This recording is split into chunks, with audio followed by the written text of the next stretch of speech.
So hello guys, मेरा नाम जितेंद्र है। मैं ग्वालियर में 300 रुपये लेके आया था। गाइस मैं बात करूं, अभी के टाइम पे मेरी पिज़्ज़ा की भी दुकान है और साड़ियों की भी। और दोनों में डिफरेंस क्या है, दोनों का काम कैसे होता है, दोनों में इनकम कैसी क्या है, मार्जिन कितना क्या है, इस टॉपिक पे मैं आज बात करने वाला हूं, बताने वाला हूं।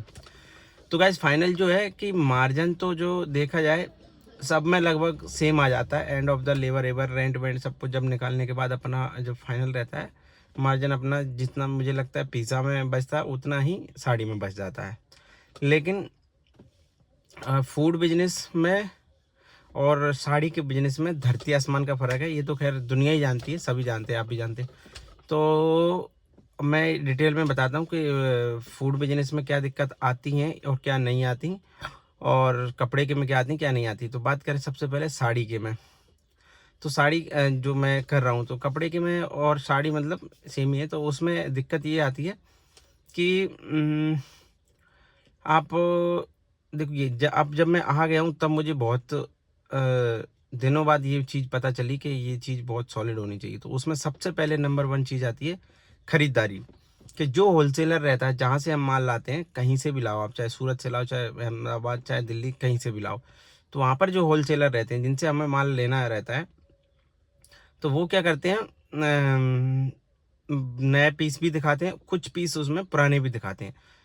और ये आपको देखना होता है कि इसमें पुराने कौन से हैं, नए कौन से हैं, डिज़ाइन कौन सा है।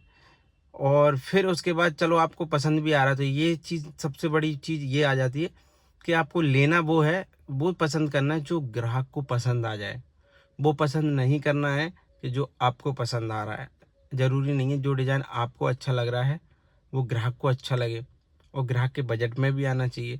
तो ये सारी चीज़ें देखना बहुत, ये इतना बड़ा काम है, इतना कठिन काम है ये, बहुत ज़्यादा। क्योंकि अगर आपने चलो ले लिया, उसने दिखाया और आपने ले लिया, हाँ भैया एक कर दो, एक पीस लेते हैं उसके 6 पीस आते हैं। साड़ी 6 और 4 और 8, जितनी सस्ती साड़ी होगी उतनी ज़्यादा पीस बढ़ जाएंगे, जितनी महंगी साड़ी होगी उतने पीस कम हो जाएंगे। जैसे आपने एक पीस पसंद किया तो आपको उसको 4 कलर मिलेंगे या 5।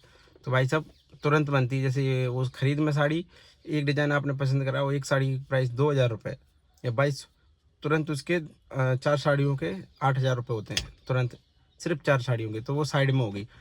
और ऐसे ऐसे आप 2-4 पीस तो लेते नहीं है, होलसेलर में ज़्यादा माल जाता है। 5-10 मिनट 1 घंटा आप देखते हो तो नॉर्मल है। जहाँ से भी आप ले रहे हो, जिस दुकानदार के यहाँ ले रहे हो, तो वहाँ 2-3 लाख का माल तुरंत 1 घंटे में शॉपिंग करनी नॉर्मल बात है। ठीक है, तो ये तो होगी अपनी खरीदारी, ये भी बहुत बड़ा काम। दूसरा, चलो अपन माल ले आए और मार्जिन अपन ने डाल लिया अपने हिसाब से, आज मार्केट में चल रहा है उससे कम भी डाल लिया अपन ने, या ज़्यादा डाला, जो भी तुम्हारा नया काम है तो कम ही डालना पड़ेगा, ज़्यादा नहीं डाल सकते। मेरा नया है तो मैं कम ही मार्जिन लेके चल रहा हूँ। दूसरा होता क्या है कि अब जब ग्राहक को आप दिखाते हो तो गाइस सबसे खतरनाक मोड़ ये आता है। नई दुकान है हमारी, ग्राहक जब बोल देता है कि भैया और दिखाओ और दिखाओ, ये पसंद नहीं आ रहा, और दिखाओ और दिखाओ। चलो ये पसंद आ गया, ग्राहक को अब पसंद आ गया, तो फिर ग्राहक बोलेगा इसका कलर दिखा दो। फिर मूड चेंज होगा तो बोलेगा भैया इसमें इस पतले में कुछ और दिखा दो। तो ये बहुत खतरनाक चीज़ होती है भैया। बहुत सारा माल खुलवा दिया उसके सामने पड़ा हुआ है और ग्राहक को इससे कोई मतलब नहीं है। हालांकि हम भी जाते हैं कहीं खरीदने तो ऐसा हो जाता है, लेकिन कुछ लोग ज़्यादा समझदार होते हैं, कुछ लोग समझ रहे हो, साड़ी का व्यापार है, महिलाएं होती हैं तो महिलाओं को, लेडीज़ जैसे जेंट्स होते हैं तो वो उतना दिमाग नहीं लगाते हैं, लेडीज़ ज़्यादा सोचती हैं। काफ़ी टफ बहुत दिक्कत आती है ये चीज़ कि उसके कलर दिखाओ और उसकी मैचिंग ऐसे वगैरह वगैरह बहुत सी चीज़। और भाई गाइस सबसे बड़ी दिक्कत, नई दुकान होने के बाद, नया माल होने के बावजूद कई बार महिलाएं, बहुत सी महिलाएं तारीफ़ करके जाती हैं जो 2-4 पीस हम, मतलब ग्राहक क्या है, नई दुकान है तो आते हैं, देखने भी आते हैं, कुछ कुछ ये वैरायटी देखने आते हैं। वैसे हाँ भैया साड़ी लेनी है, हालांकि लेनी नहीं होती, सिर्फ देखने आ जाते हैं, तो ऐसा भी होता है। अब कई ग्राहक ऐसे होते हैं, 2-4-5-6-7-8 साड़ियाँ तक ग्राहक उन्हें लिए हैं और तारीफ़ करके जाते हैं कि भैया आपका लेटेस्ट माल है, अच्छा कलेक्शन है, व्यवहार अच्छा, भैया व्यवहार तो अच्छा रखना पड़ता है ना। तो सारी चीज़ें तारीफ़ करके भी जाते हैं। लेकिन कुछ ग्राहक ऐसे बोल के भी चले जाते हैं भाई साहब कि आपका माल जो है पसंद नहीं आ रहा, पुराना है। तो भाई साहब ऐसा जी दुख जाता है ना, कलेजा एकदम पूरा हिल जाता है कि भाई साहब ये क्या कह दिया, पसंद नहीं आ रहा, अच्छा माल नहीं है, पुराना है। तो भाई साहब ये चीज़ बहुत दिक्कत आ जाती है। ओके, तो अब ये हो गया दूसरा पॉइंट गाइस। अब उसके अलावा अब क्या है कि जो माल अपन को हो गया 1 डेढ़ महीना हो गया, जो माल अपन लाए लाए लाए लाए भर लिया अपन ने 20-25 लाख रुपए का, अब क्या पूरा माल तो नहीं बिक जाता। इसमें ये दिक्कत भी आती है कि जो माल नहीं बिकेगा वो रहतिया होता जाएगा, यानी कि डेड स्टॉक होता जाएगा, वो बिकता नहीं है। और आपको कलेक्शन मेंटेन करने के लिए नया माल लाते रहना रहता है। तो ये एक बहुत बड़ी चीज़ है। इसमें होगा क्या, आप माल लाते रहो, जो आपका प्रॉफिट है, जैसे आपके 5 साड़ी लाए उसमें से 4 बिक गई और 1 साड़ी आपकी बची रहेगी, तो पूरा मार्जिन आपका वहीं रुक जाता है। पूरा मार्जिन आपका वहीं रुक जाएगा अगर वो पूरी की पूरी साड़ी नहीं बिकी तो। और आपने 10 डिजाइन है, 10 डिजाइन है आपके पास, और 10 में से हर डिजाइन का जैसे सारे सारे एक एक पीस बिक गए, और आपके पास उनका सॉरी 5-5 हर डिजाइन में 5 साड़ियाँ हैं, उनके 4-4 पीस बिक गए और एक एक पीस रह गया, बच गया आपके पास, रुक गया, नहीं पसंद आया, तो भाई साहब वो पूरा मार्जिन आपका वहीं है, टोटल जीरो लॉस पे आ जाओगे आप। ये चीज़ होती है, और इसको डेड स्टॉक बोलते हैं। और साड़ी के व्यापार में डेड स्टॉक बहुत है। साड़ी नहीं, कपड़े के हर व्यापार में डेड स्टॉक है। जैसे बच्चों का हो तो मीडियम साइज बिक गया, स्मॉल रह गया या लार्ज रह गया, तो ये चीज़ होती है, एक ना एक पीस रह जाए। अब वो करते हैं लोग, मेंटेन कर लेते हैं, पड़ा रहता है, कभी बिक जाता है, बिकता रहता है, लेकिन थोड़ा थोड़ा रहतिया होता जाता है, और लोग इसी चीज़ से थोड़े तो कमाने वाले कमाते भी हैं। और हम नए हैं तो हमें ऐसा लग रहा है कि मतलब बहुत लोगों ने बोला भी कि भैया इसमें बहुत खतरनाक चीज़ है कि इसमें रहतिया होता है। हालांकि ये है कि करना था मुझे तो मैंने किया। अब गाइस 3 चीज़ें हो गई, इसमें डेड स्टॉक होता है और ख़रीदारी अच्छी होनी चाहिए। दूसरा, आपका कस्टमर को पसंद नहीं आता तो वो कुछ भी कह के चला जाएगा। अब गाइस जो आपको अब इसमें फिर पैसे लगाने हैं, क्योंकि कुछ पीस आपके बिक भी गए, दुकान भरनी भी है, तो फिर पैसे लगाओ, फिर माल लाओ। तो भाई साहब इसमें एक बड़ी चीज़ ये भी होती है, माल थोड़े का नहीं आता है, और आप लगाते जाओ, मतलब खरीदते जाओ और लगाते जाओ, इसमें ये बहुत बड़ी दिक्कत है। दूसरा, कपड़े का व्यापार एक ऐसा है, फूड और कपड़े में अब एक चीज़ बताऊँ, जैसे हम समोसा खाने जाते हैं कहीं पे, तो हम ये नहीं कहते भैया समोसा दिखा दो, या समोसे का कलर दिखा दो, या समोसा मतलब सिर्फ दिखा दो, हम बाद में ले जाएंगे। ऐसा नहीं होता है, कपड़े में ऐसा होता है कि भैया हमारी 2 महीने बाद शादी है, हम देखने आए हैं अभी सिर्फ, ऐसा भी हो जाता है।